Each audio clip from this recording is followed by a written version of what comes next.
Well, the federal government is on pace for a possible shutdown tomorrow night, with Congress feuding over what to include in a spending bill that it must pass. One of the biggest obstacles so far is funding for the president's border wall, the one he ran on. Democrats have signaled they're willing to shut down the government to block it. Another big obstacle is whether to fund the hiring of additional border agents. How did opposition to border security become an issue this important and worth closing the government over?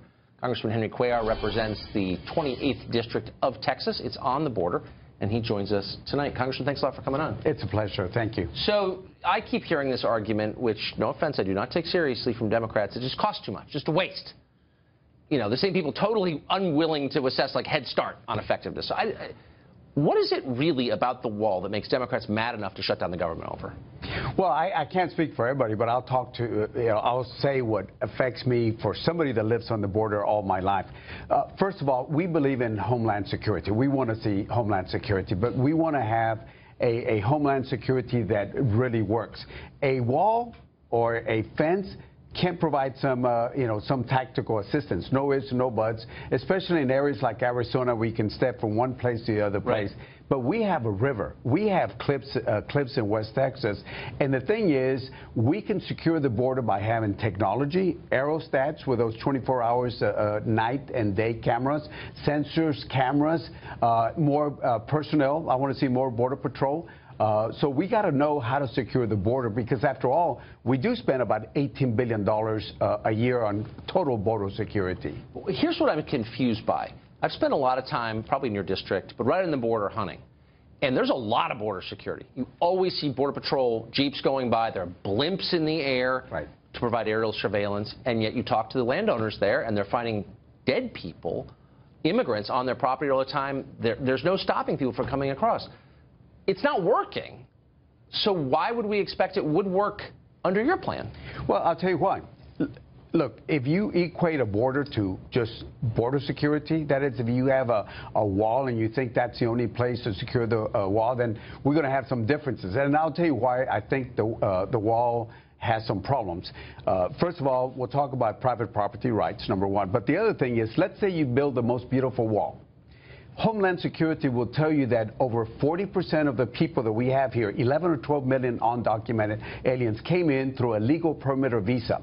So that means if you put the wall up, they're going to fly over, they're going to go on a ship, or they're going to drive across a bridge, and the wall is not going to stop them. So we got to do enforcement also. So we have to look at a comprehensive way of security. I don't think anyone's suggesting the wall is a panacea. It doesn't solve every problem that you have. I guess here's my point. This has been going on for generations. We don't actually know how many people are here illegally. Everyone says 10 to 12. It could be 50. We don't know. That's true. We can only guess. And Congress has done nothing about it. And a lot of people believe it's because employers don't want Congress to do anything about it because they want cheap labor. Why should any voter have trust that you guys are going to actually secure it after failing to do so for decades? Sounds like you're pushing for immigration reform. You know, actually, if you look at immigration reform without getting into the details, three parts. You should the one that employers looking for cheap labor support. Yeah, well, let me go over this. First, border security is one factor. Second of all, you need a guest worker plan that works. And third is, what do you do about the 11 to 12 million undocumented persons that you have? Let me go back to the guest worker plan. Senator Jeff Flake and I, for example, we're on the same page on this. If people that come in and work and then they go back, because there are a lot of people that just want to come in and work, you can provide that, those jobs for the people where Americans don't want to do that job. And if Border Patrol will not have to worry about those people that are looking for a job because they're going to go back on a guest worker plan, then they can focus on the bad people that are trying to hurt us. Okay, but with respect, we've been through this conversation literally for a generation on immigration reform, which I think most people support in theory. It's the practice that scares everybody. Congress is unwilling to secure the border. It's a really simple ask from the public to the lawmakers. Tell us who's coming in and out. Account for the people already here, secure the border. And yet it has never been done. And I actually don't understand why. The only explanation is you don't want it to be done. Well, you know, look, remember, when I first started here, the Republicans had the presidency, just like they do right now. Right. It was President Bush. It was a Republican Congress, both Senate.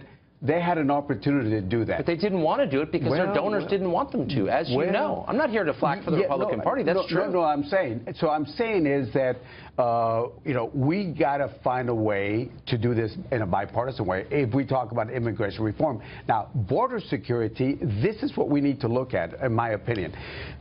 Let's listen to the men and women on the border. Men and women on the border, I'm talking about Border Patrol, they will tell you this is where you can have sensors and cameras. There might be some places, and I'll say this very, very diplomatically, there might be some places where you might have some tactical fencing, and Border Patrol will tell you that. I understand that.